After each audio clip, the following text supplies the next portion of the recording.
আসসালামু আলাইকুম ওয়া রাহমাতুল্লাহি ওয়া বারাকাতুহু। প্রিয় ভাই ও বোনেরা, আজ আমি আপনাদের সামনে এমন একটি গল্প নিয়ে এসেছি যে গল্প শুনলে আপনার বুকের ভিতরটা কেঁপে উঠবে, চোখের কোণে পানি চলে আসবে। এই গল্পে আছে একজন বিধবা মায়ের নীরব কান্না, অসীম ত্যাগ, ক্ষুধার জ্বালা সহ্য করে ছেলেকে মানুষ করার লড়াই, আর আছে সফল ছেলের ভুলে যাওয়া অহংকার আর শেষমেশ গভীর অনুতাপ। এই গল্পের নায়িকা একজন মা যার নাম রহিমা বেগম, আর নায়ক তার একমাত্র সন্তান রাহাত।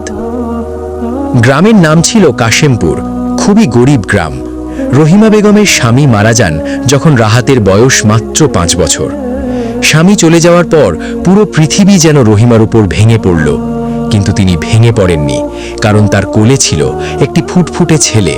তিনি বলতেন, আল্লাহ আমার স্বামীকে নিয়ে গেছেন, কিন্তু আমার রাহাতকে দিয়ে গেছেন। এই ছেলেকে আমি মানুষ করবই। রহিমা কোনো জমি জিরেত পাননি, শুধু একটা ভাঙা মাটির ঘর। সকাল থেকে রাত পর্যন্ত তিনি অন্যের বাড়িতে কাজ করতেন, ধান কাটতেন, মাঠে ঘাস কাটতেন, অন্যের গরু ছাগলের দেখাশোনা করতেন। যা পেতেন তার অর্ধেক দিয়ে ছেলেকে দুধ ভাত খাওয়াতেন, নিজে অনেক দিন শুধু পানি আর লবণ দিয়ে রুটি খেয়ে থাকতেন। রাহাত যখন স্কুলে যাওয়ার বয়স হলো, রহিমা অনেক কষ্ট করে তাকে ভর্তি করালেন। প্রতি মাসে বই খাতার টাকা জোগাড় করতে তিনি রাত জেগে মাটির হাড়ি বানাতেন আর বিক্রি করতেন। ছেলের জন্য নতুন জামা কিনতে না পেরে নিজের শাড়ি থেকে কাপড় কেটে জামা বানিয়ে দিতেন। একদিন রাহাত স্কুল থেকে ফিরে বলল, মা, আজ শিক্ষক বলেছে আমি খুব মেধাবী, আমাকে প্রাইভেট পড়তে হবে। রহিমা হাসলেন, কিন্তু রাতে একা ঘরে বসে চুপি চুপি কাঁদলেন। টাকা কোথায় পাবেন? পরের দিন থেকে তিনি আরও 2টো বাড়িতে কাজ নিলেন। শরীর ভেঙে পড়ছিল, কিন্তু মুখে কখনো ছেলেকে কষ্টের কথা বলতেন না। রাহাত মেধাবী ছিল, সে প্রতি বছর বৃত্তি পেত, ম্যাট্রিকে গোল্ডেন A+ পেল। গ্রামের সবাই অবাক, কিন্তু রহিমা জানতেন এর পেছনে কত রাতের অনিদ্রা, কত ক্ষুধা আর কত অপমান লুকিয়ে আছে।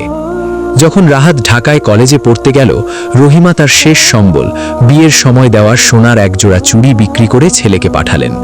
ছেলেকে বিদায় দেওয়ার সময় তার চোখ দিয়ে অঝরে পানি পড়ছিল। রাহাত বলেছিল, মা, তুমি চিন্তা করো না, আমি পড়াশোনা শেষ করে বড় চাকরি করব, তোমাকে শহরে নিয়ে যাব, তোমার কোনো কষ্ট থাকবে না। রহিমা ছেলের মাথায় হাত বুলিয়ে বলেছিলেন, বাবা, তুই শুধু ভালো হয়ে যা, আমার কোনো কিছু লাগবে না। সময় গড়াতে লাগলো।